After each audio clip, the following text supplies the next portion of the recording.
We do have different points of view, and I'm very happy to say that the other commissioners are very interested in my opinions, which might not be the same as theirs.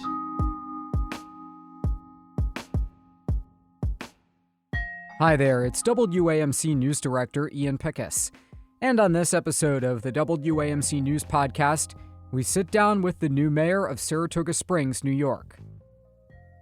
Well, like other public officials in the Northeast who took office with the new year, Mayor John Safford has marked 100 days in office in Saratoga Springs.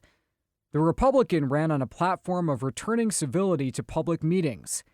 He sat down with WAMC's Aaron Shello-Levine to talk about his first few months on the job. 100 days into your administration, what are you and your staff proud of having been able to achieve so far? Well, first of all, I'm very proud of my staff.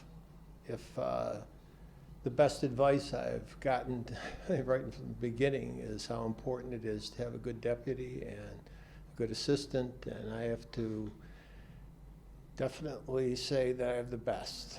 So at 100 days, we are making some progress in the basic things that we ran on. I mean, I ran on civility, obviously, and you and I have had a discussion about that. And we could talk about that if you'd like, because I think that's important, especially within City Hall. And connecting to my deputy, Joanne Kernan, the importance of getting anything done in a commission form of government can most effectively, I think, be done through the deputies. And if the commissioners have, maybe we don't always agree, but we have a civil understanding of how we're going to work together, then it allows the deputies to work a lot more closely together to actually get things done. So I am very happy to announce that that is happening. And at 100 days, it definitely takes that long to really start to understand how things work. Just the day-to-day, I mean, how to do the agenda, which is a primary activity in between the 2 weeks, the two meetings. But the simple things like even how to get an invoice billed or a PO filed. I mean, they're very simple things, but especially in this form of government, knowing how to do those things properly so that things don't get held up is important. Very mundane things, but we're starting to really see those things gel right now, and so we're kind of at a transition stage where we're really starting to look at trying to make things better. We're understanding it more. So that's where we're at, and I'm very happy with the staff I have. And sort of, I think, going a little bit deeper into that, something that you've, as we've spoken, said that you are proud of is the counselors are able to work together. That sort of seems to be what you were referring to. Well, I mean, you can even see that at the meetings, that we're not fighting among one another. We're not talking over one another. And that translates into City Hall. We're very used to now stopping at each other's offices and just talking one-on-one, kind of working through difficulties or questions we may have on some of the legislation that we're working on. So there's a lot of that, I wouldn't call it collaboration, but it's willingness to listen to one another, because we do have different points of view, and I'm very happy to say that the other commissioners are very interested in my opinions, which might not be the same as theirs. After 4 months of these city council meetings, how do you evaluate your approach to reining in the public comment period? Well, first of all, respect. You'll notice that all the counselors or all the commissioners and myself pretty much listen to what, we're respectful of the speakers. And the only thing that I really require is that they stay within their time frames for public comment. And we're pretty open to free speech. Obviously, we've had a lot of discussions with open meetings. And frankly, for people my age, free speech is not quite the same as we would want it to be. But so we respect the fact that people have a right, that, you know, we give them a voice, and pretty much they say pretty much what they want. I would wish, and you know, we're kind of working toward, you know, the people who come up to speak should be relating to something in government or something that maybe is on the agenda, and I like to see more of that. It's sort of some of them have been sort of a show, you know, but you know, we're letting them have their 3 minutes and showing respect to the fact, even though we don't like what they say sometimes, we're not trying to stop them from talking, as long as they stay within the 3 minutes. What are the next steps, if you have any plans to change how you are approaching the city council meetings? Because I know at the beginning of your term, you maybe floated the idea of bringing that 3 minutes down again, one more step, and that's sort of been back and forth. And at a couple of the meetings, there's been clearly too many people to fit within a 30-minute time frame, and you've extended that. Are you going to formally change any rules or continue to go at it with sort of with each meeting? Well, what you witnessed at that time was a willingness to cooperate with the other commissioners. So I plan on keeping that. And well, if you've noticed, obviously you're at the meeting, I need to get a vote in order to change it. But and we have a little discussion during those times. But we've been able to extend it enough. People, the other commissioners know that my intention is to let everybody who really has something to say, let them say whatever they're going to say. I do want to start limiting people getting up. You know, like if as you notice, I ask everybody who wants to speak to get up. But I haven't really gotten very adamant about other people not getting up, because what ends up happening is somebody will hear something and they want to make a response, and then it just goes on and on. So I'm going to try and cut back on some of that. And sort of those examples complicate what a lot of people have been saying is an unequal application of the rules that are in place. Sort of how are you working towards, again, appeasing or responding to some of those complaints? I am responding to those. I'm trying to, you know, the main thing is we're there to do business. Without doing the business of the city, nothing happens. You know, good or bad in a commission form of government, pretty much nothing happens other than getting 3 votes to, you know, to decide on the simplest matters and the most, you know, profound matters. So that's what we're there for. And yes, our charter says that we need to have, we need to allow people to speak.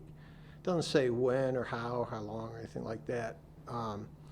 But our tradition here has been to do that. So it would be changing years of tradition to alter that in some way. So I'm not inclined to do that. And we do want to hear from, you know, so it creates its own problems and its own benefits. So, you know, I am working through it, but as you know, I have to get a vote of 3 to change anything. But that's why having a working relationship with the other commissioners is so important, and I've been able to achieve that so far. One of your other main campaign points, apart from returning civility to City Hall, has been to complete the years-long process of establishing a homeless shelter, permanent, low barrier, 365 within the city. What's a progress update that you can give right now? Well, certainly I'm working on it. There's actually 2 things that I promised, and one is working with the planning department and making that more user-friendly.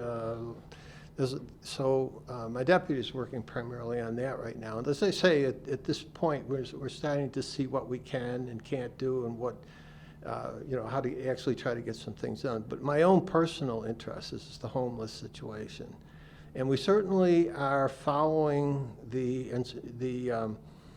advice that we got from the task force, and that is, they made it pretty clear that the city needs to have some kind of a safe 24-hour place for people who are unhoused to go to. And we certainly have learned a lot in the last year or so with the Adelphi situation. And at the same time, a lot of people are confused about Code Blue, which was over at the Grand Union Motel this year, which is quite a different setup where management was a little bit more difficult. But that's managed by shelters, and the Adelphi facility is managed by RISE. And the Adelphi facility has many more rules. The shelter's management really has one mandate, and that's to help people, to do whatever they can to make sure nobody's freezing to death. So they don't have any real barriers to what they're doing there. But shelters, Adelphi does. So we've learned a lot. We've learned that with proper encouragement and services, that some people can be helped and actually can help move on in their life. And my primary interest in this whole process is that, not just finding a place that people can go, but to find a place where people can go. And my interest is what's called a navigation center, and that's where I'm headed. That's what I'm looking for. When you came in, I'm looking for property, and certainly other people within the commission are looking at properties right now where this might be used. And the task force identified 5 different places we might look at. But we're continuing to try to find, because there's a lot of requirements to meeting a place. But I'm working now on what a place would look like, and that would help to support the idea of a navigation center, navigating people to a better situation for their lives, and maybe even housing that they can maintain. Talking to some local advocates for the unhoused and some of the local organizations, and even just locals who aren't officially involved in it at all, one of the main things that they would like to see is some sort of communication from you, like we're having right now, and like we'll go out. Are you at all planning on or interested in, even at the beginning of a city council meeting, giving some sort of update? Yes, I think on this agenda I actually have an update on homelessness. The problem that we have there is, this is sort of in depth, and we're spending 10, 15, 20 minutes talking about it. I can't afford to do that at the meetings. But my main point in doing that will be to let people know that I am personally actively engaged in trying to find a solution for the unhoused. But to do it right, it might be the one. And when I say that, as I say, I'm looking for a 24/7 navigation center, which is going to be open to people in whatever situation they find themselves, but with a goal to change those life choices, to help them change those life choices. And there's a lot of sides to that. And certainly working with the county and with the sheriff's office and with the police department, as you know, we're trying to find a way to embed a social worker with, some of the police officers who are walking the beat, and even at that level, trying to offer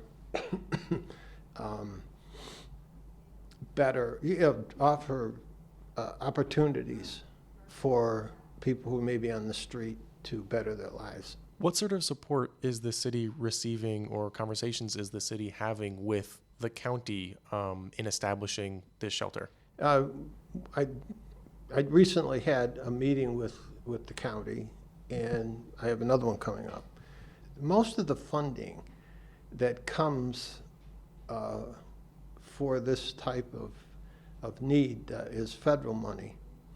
although the state has some too, but it all funnels through the county. So if we're going to try to funnel more of that, we do have to have a relationship with the county, and we do. I have a personal relationship with a lot of the county people and plan on using that as effectively as possible to see where funds are coming from. But the one thing that's pretty clear, now, maybe you're not aware, but Code Blue is funded through the county. So no city money goes to that except in maybe small cases. But the what's called now the Lowberry Shelter on Adelphi is funded by the city through an agreement with RISE. And the building itself is sort of donated right now. And it is temporary. We have about a year left on that commitment. And so within that time, we have to find a workable solution, which is what I'm working on. And hopefully the county will find ways to help that, particularly with social workers.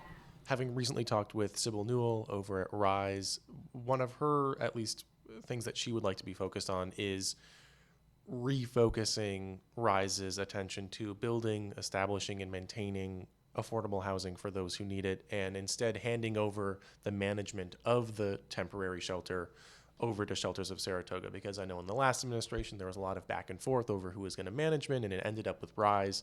Is that at all sort of in the conversations that you've been having with stakeholders in transitioning the management? Yeah, it is interesting that RISE, though, has brought management structure to that. And I was very happy to see that, and am looking forward to a meeting to get a good idea of what kind of management people and whatnot we would need to actually man a resource center. I am aware, though, that, I mean, that's their bailiwick. Their bailiwick is addiction and mental. I mean, if it wasn't for RISE, we wouldn't have the outreach court that we have, which is very important to my plan, at any rate, because we do have a way of helping people who don't necessarily want to be helped to at least move in a direction through the outreach court and through the support that RISE brings to that. That's very important, as well as, they do great case management work, and we're very appreciative of that. And they do concentrate on finding housing, because if somebody's life is getting better, and they're working toward that, to have places for them to actually start living a normal life is very important. That's what RISE does. The AG's report came out, and your initial statement was that the city would learn from it. What are some of those lessons that you and other members of the city council have taken away thus far? Well, you have to remember there's been 2 councils since that time. So, and Tim Cole and I are as far removed from that as anybody can possibly be, but we are dealing with the consequences of those very difficult days. I mean, I was in town at those times. As you know, Commissioner Cole is a 30-year FBI. He's written millions, not millions, but thousands of reports. He knows how those reports should be written. He's not, he's against some of the facts, the way that they're presented in it. And frankly, I listen to what he has to say. I'm not really engaging very much in it because, we have a lawsuit. So I'm not inclined to say too much about my opinions. The only thing that I can do is be as open. As you know, some of the people who are suing the city come and speak at the meetings, and all I can do is continue to show respect for whatever they have to say and listen to them and not say much more. So I'm kind of very neutral on this whole thing, just letting it play out. And in you and Cole being so far removed from it and from the city leaders who were in office when the incidents within the report happened, why have that initial reaction be that there are inaccuracies in it instead of taking the report and moving forward with it? Obviously, it's important to make sure that everything is correct, but when a report comes out that says that city officials were making unconstitutional moves to surveil and quench the protests during a period of high tensions nationwide, would you change that initial reaction from either you or Cole in talking about inaccuracies in it? Well, I mean, I absolutely respect who Tim Cole is. No, this is a man who knows how to write reports, and I have to respect that with his professional career, that if he, and some of the things are very small, but they're important. So I respect what he said, but I'm just letting, we have, since that time, as you probably know, right? We have a CRB, and it's moving ahead. We funded it. It's developing its plans. I mean, I talked to the chairwoman at length about this, and since it's been formed, there have been no incidences whatsoever that would cause them to be engaged. So I say that we're doing pretty good. And whether the implementation of the 50 points did that, or whether, and I know that our police department has developed all kinds of new training for the officers. Of course, a lot have turned over. We have a lot of new officers, and I think we're doing a great job in being very responsive to the things we learned during that very tumultuous time. So I think we're doing very, very well, and we're implementing the 50 points, and I just think we're doing great. Of the other large sort of pieces of legislation within City Hall, short-term rentals has been a hotly debated topic. Certainly a lot more people showed up for that meeting than did for parking. Where do you stand as the legislation is within Saratoga Springs, and then we can take it larger because it's across the state? This is one of the good advice, pieces of advice that I took, and that is so my concentration has been planning board, homelessness, right? So what I walked into was parking and short-term rentals. My take on this is I admire the fact that you had Jason Golub take on parking, and that you had Dylan take on SDRs, and they've been working on it for over a year. The fact that they have been very open to having conversations with me, in the fact that we don't always agree on things, but they have been open to suggestions and have made changes based on our conversations internally. These things haven't been fought out at the meetings. We're meeting, we're talking.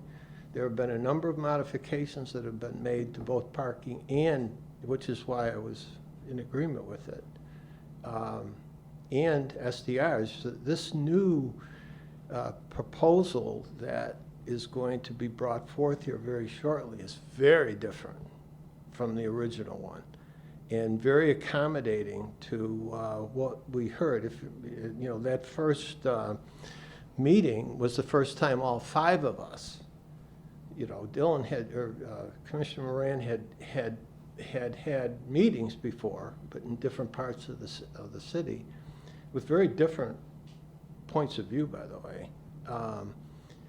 But it was himself hearing. Now, when we were at that meeting you were at, we were all hearing. So we've been talking a lot since that time. That's why the public forum is open all the time, because nothing has changed yet. But there is a proposal coming out very soon that is drastically different and trying to accommodate a lot of different questions that were brought up. So we're listening, we're talking, and as long as we're doing that, the city functions. And I think, it's not going to make everybody happy, but it's certainly going to address a lot of the concerns people had. What were some of those points that have changed between then and upcoming that you were advocating for and having those conversations with Commissioner Moran to change? Right. The difference, for example, the difference between very tight rural single-family homes like Geyser Crest, the idea of corporate ownership where the local flavor isn't there. I mean, it's one thing to have a local owner rent his own home. Certainly, that was the original idea, but to own one or two homes and care about the neighborhoods, care about the neighbors, really make sure that they vet the people who are staying there. There's a whole difference between that and just a corporation that really doesn't care about the neighbors, that is just going to try and make money. To make those distinctions and to favor this tradition. I mean, this for 100 years we've had this tradition of renting our homes out, and in some cases putting kids through college or paying taxes. This is so you can't just because there's a new technology that makes it easier to do, it doesn't change the fact that we want to be sure that people can continue to do that.